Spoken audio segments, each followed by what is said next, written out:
Welcome, everyone, to our Take Charge of Your Life discussion, where our focus is self-mastery and living an abundant life while living into our fullest potential. I'm Roberta, a holistic health practitioner and an elite mentorship trainer. My focus is and passion is on helping people transform completely in mind, body, and soul, and really to help you release what's not serving you anymore so that you can live into your full purpose. Because I know the difference between living a life of quiet desperation and feeling like I live a life more of abundance in every area. So I'm grateful to be a part of this, experience in the world and to share it with you. And this is my co-host, Tish. Hi, I'm Tish Taylor from Growth Centric Living.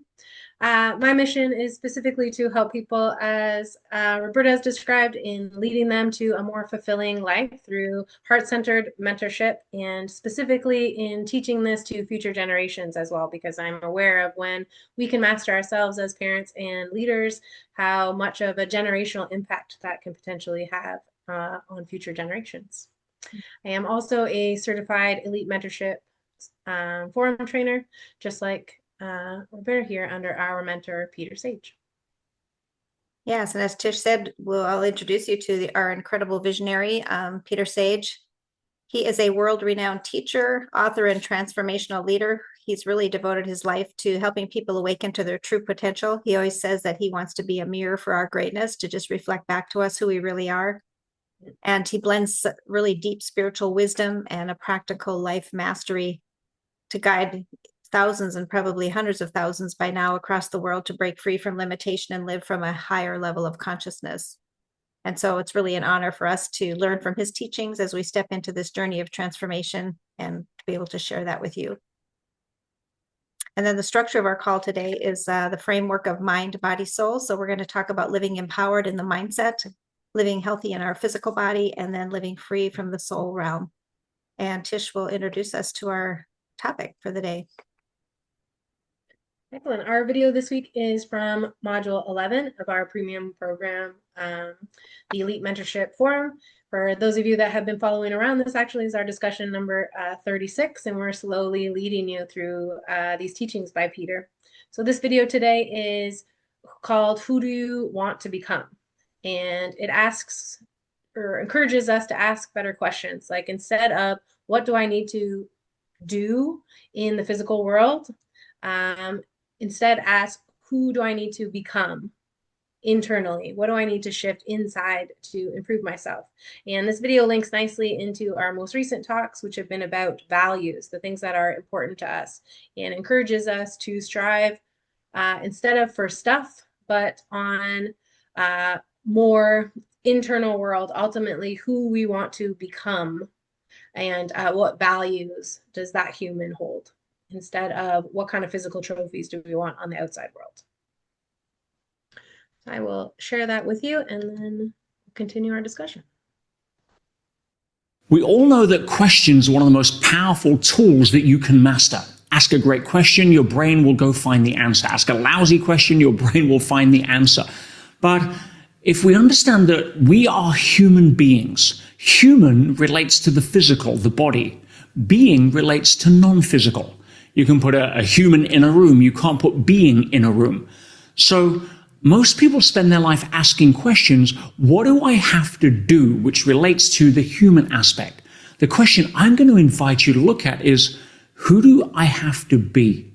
Because if we focus our energy there, we live a very different life. In fact, focusing on who do I need to become is an aspirational question that can really lead you to a life of growth and contribution rather than trying to collect trophies for significance. So my question is, who do you want to become? I love that. That's near and dear to my world and my experience. Being a human doing instead of a human being, that was my program, for a lot of my life. And I think so many of us can relate, right? Living in the outer world, we're rushing around, got a list a mile long that never ends. When we have children, I have 4 children. They're grown now, but when they were younger and I was homeschooling and stuff, it was just like, I was trying to cook healthy meals every day. It was just truly a long, unending list. And I think the world conditions us to believe that that's normal and that that's how life's supposed to be. But I have found a different way, and really the focus is on training my mind to not equate value of who I am with physical doing and constantly striving and constantly, having to prove myself. So I love that when he says, who do I need to become? That's really shifted my direction of travel in this transformation work and in my life work and who I am and how I show up. And it really, it's given me the ability to enjoy life at a way different level. I mean, before I was kind of surviving life and getting through life and kind of enduring life. Now it's just a whole different energy when I've shifted that focus from doing. It's taken some time because my program was so deep. In fact, just recently in the last 6 months, where I've made another major shift where I feel like I don't have that voice constantly telling me it's not quite enough. You haven't quite done enough. I could do 20 things in a day and I wouldn't feel like celebrating or feeling like I really accomplished something. I would always be thinking of the 5 things I didn't get done. So I'm really grateful that my mindset has really done a huge shift in this realm, and life is so much better on the other side of doing. Really where that I think of that saying, the keeping up with the Joneses, right? If we allow ourselves to look around, it would never feel like enough. And I, not to, I'm sure men feel it as well, but especially as a woman and as a mother, where you're now encouraged to have a career plus the home life and make sure you make all your bread and all your food from scratch, but then also have a career and also do this and also be independent. And the list never ends. No wonder we're all so stressed. Whereas, converting this, and this has been a huge lesson in my life, to think about, who am I becoming? Who am I the person that I want to be? I want to be somebody that, deals with stress easily, that I have coping mechanisms in order to do that so that I can live a calmer life. There's nothing on the outside world that I need to do in order to accomplish that, to get more peace or more joy. All of the values that we've been talking about recently all has to do with who I am on the inside and how I can develop those skills from within so that everything on the outside just becomes a little bit easier. Yeah, for sure. I was thinking of thinking of, at the end of the day, am I proud of who I am instead of what I've done? Because I said, like we said, that chasing that rabbit that is never quite caught is the lie of our culture and of this world, and that it's never quite enough. And then if we bring our children up in that energy and in that chaos and in that outer world kind of activity constantly, we're just creating another generation of people who are not ever quite satisfied, and they're not ever quite valuing themselves. Like, we don't need external validation, although that's what we've been taught, like even it's from school on, right? We have to get good grades or whatever to be validated. And if we don't, somehow we get some kind of negative, feedback from that. But knowing that we are, designed to we have value innately. We are designed to have peace and joy and to feel love just because we've been created, and that doing is such really a distraction from who we really are. And being able to quiet that down and just stop and get present has helped me so much. That mind that never stops, and that mind that couldn't sleep at night, that was always racing and thinking, that's shifting into being eliminates so much of that. And then we just get to be humans, and just be really, the way we were designed to be, and not just running around crazy.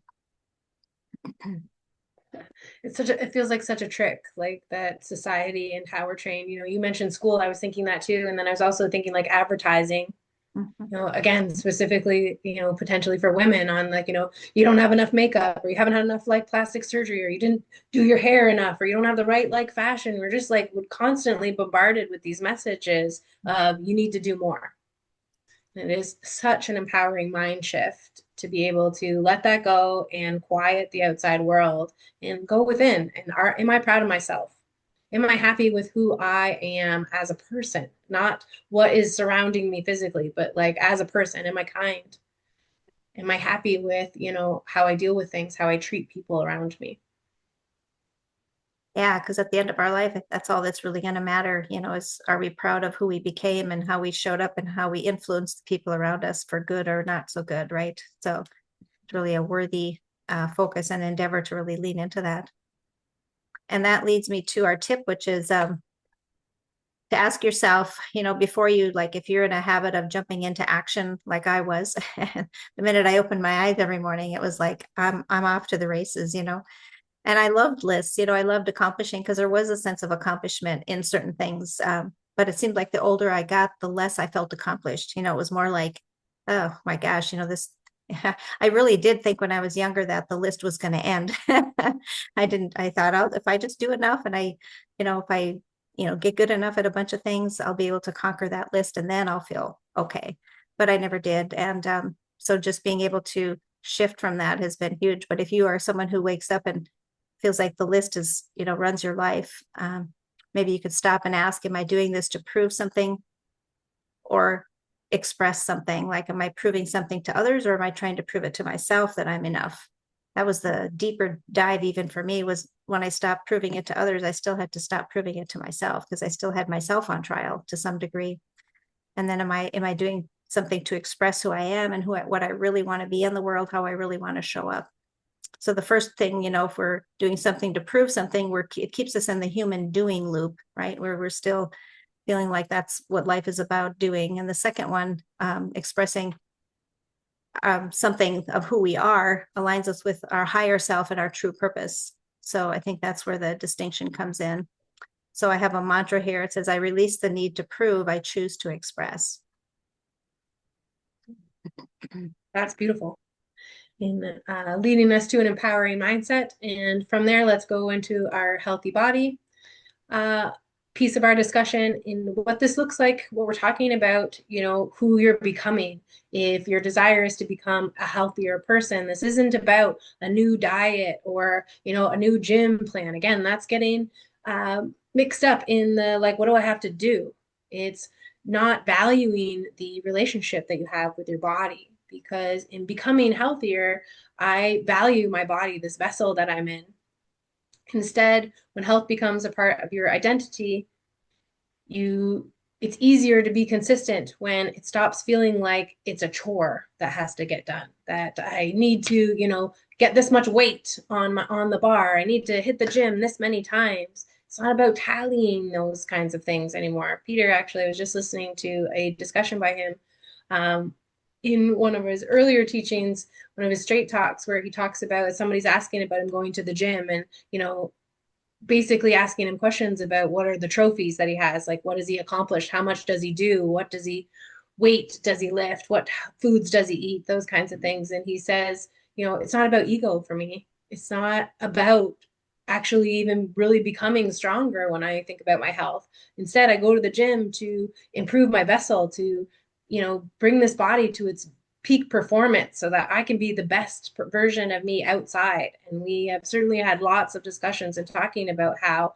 our physical health affects our mental health. It affects how we show up in the world and our ability to become the best versions of ourselves if our health is weighing us down. Yeah, 100%. I love that. That's really my vision too, and my, kind of obsession with health. Is it's not about proving anything. It's about getting to show up every day in a high consciousness energy, mentally and physically, and just really, not being hindered by a body that's not working well, or a mind that's not working well. That's just always living on the back foot. And of course, life is going to feel hard if we're always in some kind of struggle or suffering, in our physical body. So shifting and becoming the healthier version of myself. And same with fitness too. Like I love being active and being consistent with that fitness, because I just feel so great. And once we get a taste of that, we really don't want to go back. There was a point where I decided I didn't want to stay depressed and on antidepressants my whole life, even though that's what I was told was my destiny. It's like, you're clinically depressed and you'll always be clinically depressed. That's what I was told when I was like 24 years old. And even in that moment, I just knew that was just a lie. Something in me was like, there's no way. I'm not buying that. And I did have a lot of depression in my life, but I found the path to get rid of that depression, I guess, and to have a different life, a totally different life. And so, being physically fit for the right reasons is this inspiration that keeps it going, for sure. Thank goodness for that, an inkling, and that you listening to that intuition that sort of led you down this path of, who you ultimately have become and being such an inspiring health practitioner. On the other side of that, when we talk about who you're trying to become, there are lots of people that say consciously, I want to be healthy.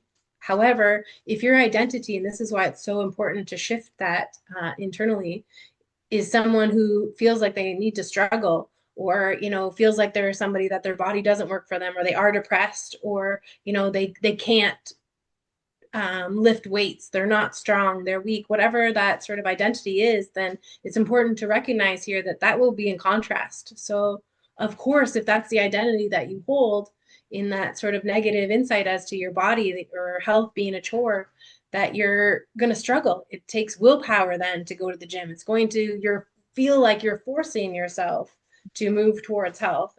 Whereas somebody who is able to shift that internally first then becomes blessed to move their body, becomes blessed and feel strong even after one workout, even though their muscles may not show it on the outside, but they feel stronger. I've already accomplished this from internally in my mindset, in the person I'm becoming. When we choose to shift that sort of self-confident, that concept into, I am vibrant. I'm a person who treats my body as a tool. You can just feel the difference in how your choices will therefore follow from that becoming. If that's how I feel about myself and the identity that I've taken on, it naturally becomes easier to pick healthier choices. It's kind of like the smoker versus non-smoker. By saying I'm a non-smoker, implies that I don't smoke. Versus, I'm somebody who quit smoking, implies that I actually struggle with that. Please don't bring it near me, because I am a smoker who now just doesn't do it. If that makes sense. Yeah. Yeah, that identity thing is a huge piece. And I think we can invite ourselves into a more aligned identity with a gentle process. And it's not about judging ourselves or forcing ourselves to do it. It's just, really leaning in. For me, it was like my why for getting healthy was my kids. And that was okay. It was for me too, because I absolutely didn't like where I was. I mean, I didn't love being miserable and depressed. That was just not I didn't want to live my life that way. And that was it, so, but it was, it's good to have some outside inspiration or accountability too, as to the means of why this is important to me. And we have a whole world of people that need good examples and invitations for health. If we can be that example and we can inspire other people, our kids, our grandkids, that would make me, that makes me proud, right, of that choice that I've made. And at the end of my life, that I'm passing on that legacy. I'm focusing on that more and more. What legacy am I leaving in all of the realms of life that I can level up in and be an example and inspire people to do it. And certainly in the physical health realm, that's a big passion of mine, because really our culture has the lowest health status, as I've said before, in America of any free country in the world. So we can be quite an example and quite an invitation if we take on that, that desire to do that, to heal ourselves physically. Amazing. My own identity is similar to that. I want to be a grandparent who runs around with the grandchildren like I did with my children. I want to have high energy, and that also fuels my desire to be physically healthier. So our tip for this section is, when you're making health decisions or decisions about things that could affect your physical health, ask yourself, what would the healthiest version of me choose? Then act as if you are already that person. Therefore, this trains your subconscious to embody the choices of a healthy person through small, consistent actions. Beautiful. Thank you, Tish. So our last section is the living free in the soul realm. And that's, again, really focused on who we want to become, right? Because when we think of the aspect of the soul, we're not chasing results. It's expressing who we actually are. When I guess for me, when I get into that inner world and I can quiet the noise from the outer world and I can just sit with who I am. So we talk about meditation, prayer, journaling, any of that, those practices that bring us into our truest self. I think more on, I do think, my whole life I've thought, I've been very self-reflective. That's why I've done all the transformation work I've done, because it's important for me to align with who I really am, to show up authentic. I wanted to express that, but often was too unhealthy to know how to even express my true self or who I even was. So when I get into that quiet space, I'm really thinking about who I am, who I really am, and how I'm showing up in the world. And now I've taken it to a level of how can I serve, how can I grow? Those are my two focuses, growth and contribution right now. That's just my direction of travel for my soul. And so I'm always leaning into aligning with my authentic self, I guess would be the best way to say it. And the more I get into those states of, peace and joy of what I'm doing, the freedom to be authentic and not put on an image or put on a mask for people or try to impress someone or prove something, the more I get into those spaces, the more it gets mirrored back to me from the world around me. So I'm really creating this rich and beautiful way of being by kind of having the courage to take that route of authenticity and say, I'm not going to just run around like crazy like everybody else does in the world. I'm going to choose to get quiet and trust that a friendly universe can help me and guide me. And I can focus on the things that are important in life that really have meaning to me. I don't have to do what everyone else is doing. I don't have to have the same house or the same whatever to fit into the world, but I can really carve out my own path. And I think that for me is the soul realm, because I love the journey I'm on now. And it's something I've chosen. And it doesn't matter what anyone thinks, so I'm just aligning with who I really am. It's very freeing, as we have labeled this section of our discussion in the first place, to know that, we are pure like love. We're miracles as it is. We don't have to prove something else on the outside world. We already are magnificent. And leaning into that has just been a wonderful experience for me versus, trying to be a person that measures up and figure out, how can I be good enough? Knowing that I already am, and really training myself to remember that on a more consistent basis. Yeah, I love that. And remembering who we really are. And I was just talking about this on another platform this week of how far we get away from our essence of who we are, and how, for myself, I did, I had so much negative judgment towards myself. Like somewhere along the line, I picked up a narrative in a program that said I wasn't by any stretch of the imagination okay or good enough or worthy, or, I wouldn't amount to anything or something. There was just this whole negative program that I bought into. And then, spending so much of my life trying to outrun that, I guess, maybe, trying to cover it up, trying to prove it wrong. And it was, that was my journey, and it all moved me some direction forward. But now just having that different focus has just been huge. And it is about remembering who I am. There was nothing to fix. It was just removing all those limiting beliefs and patterns and the lies, really, that I bought into and I just chose to believe as part of my story. So I love that word, remembering. It's good.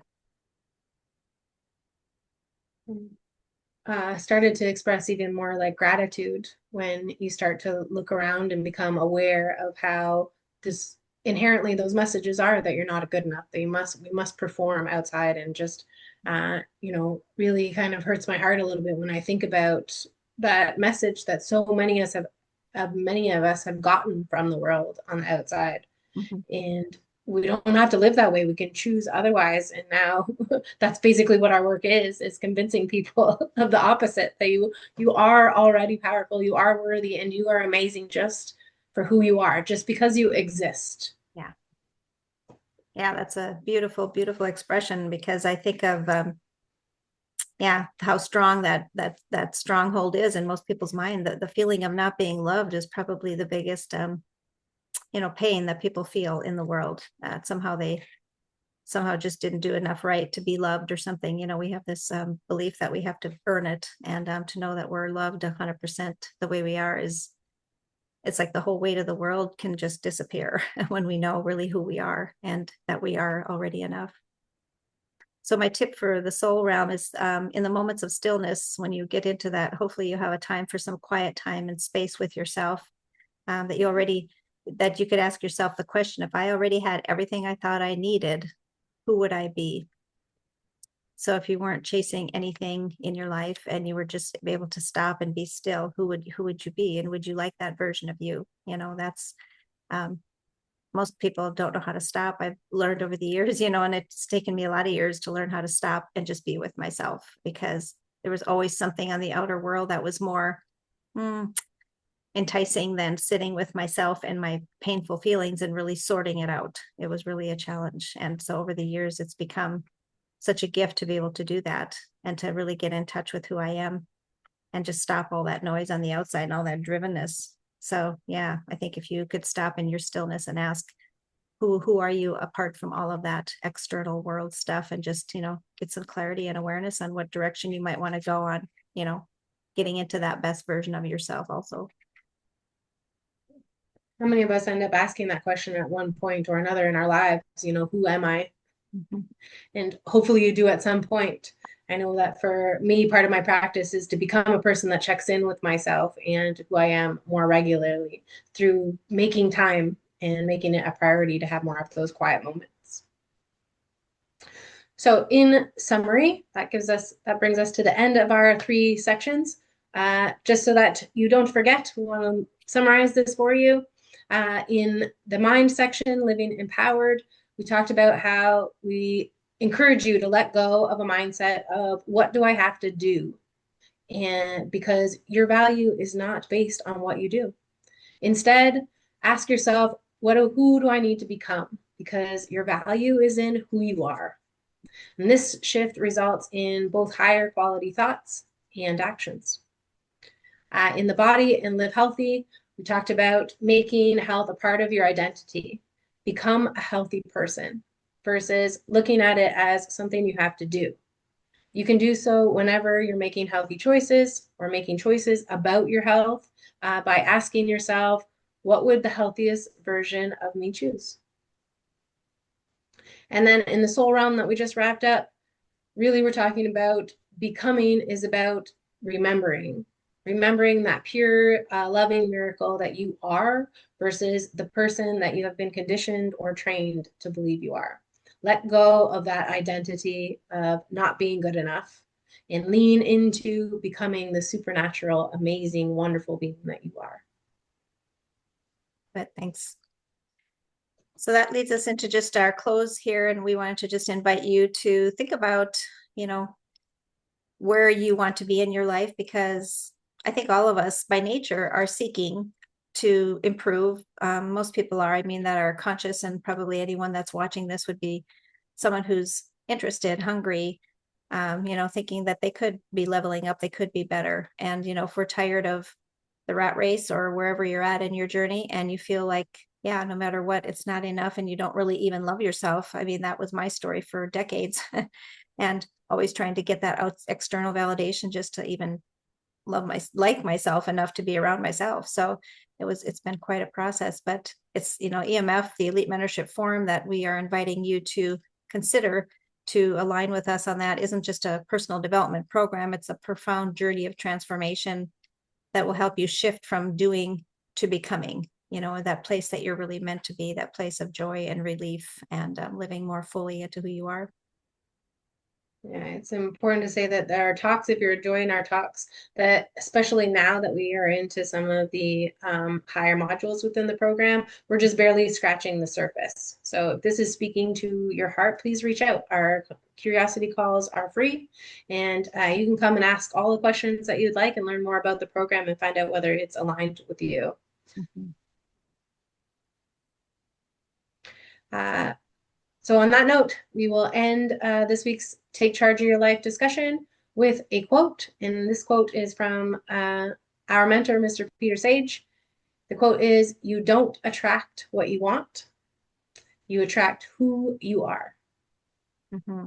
Perfect, Anne. Thank you, Tish. Yeah, and if you have enjoyed this and you know someone who would benefit, please like and subscribe. And that would really help us out to share our message. And we look forward to our next discussion. See you next time in How to Take Charge of Your Life.